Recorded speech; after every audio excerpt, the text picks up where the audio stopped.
Mag-usap muna tayo. Ba't ayaw mo ba sumari ko?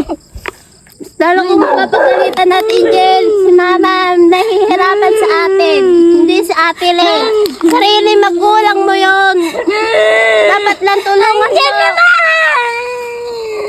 Alin ba yun nasa isip mo? Si Ate Lay na mahihirapan na si Mama.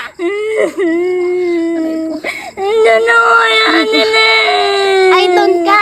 Hindi mo tutulungan sila, Mama. Tutulungan mo naman si Mama. Tutulungan mo. Tutulungan mo naman si Mama.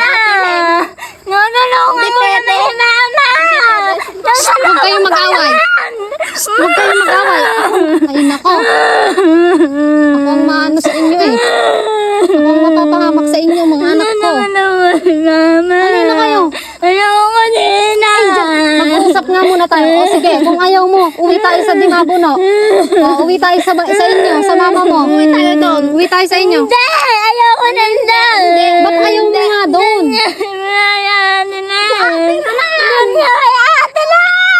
Tatawag tayo ng barangay. Saan ba yung bahay? Saan po ang bahay ng kapitan nyo dito? Tawag tayo ng barangay. Oh, sa barangay tayo mag-usap. Sa barangay. Sa barangay tayo mag-usap. Tatawagin natin si Ate LB.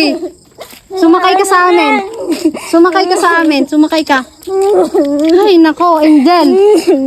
Alam mo ba itong ginagawa mo, anak? Parang hindi mo na naiisip yung ginagawa mo. Ano ba nga dito? Ka dito. Hindi.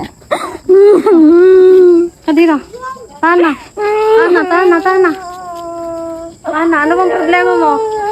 Anong problema mo? Mag-usap tayo. Ha? Ano bang problema mo? Ha? Oh, ayaw mo mag-aral. Binibigay ko naman lahat sa'yo. Tana.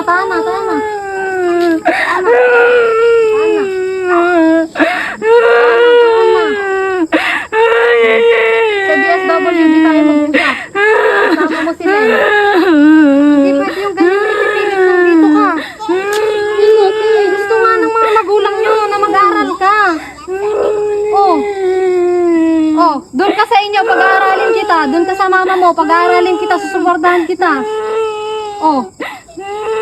Ikaw na nga nagsabi na nahihirapan ka kilalin eh. Ikaw na nga nagsabi na ginagawa kang katulong eh. Ano ka ba naman? Ano ba problema mo? Sinabi ko lang na wag kang maglakad. Wag kang maglakad mag-isa kasi baka mapahamak ka. Ano bang masama doon? Tana,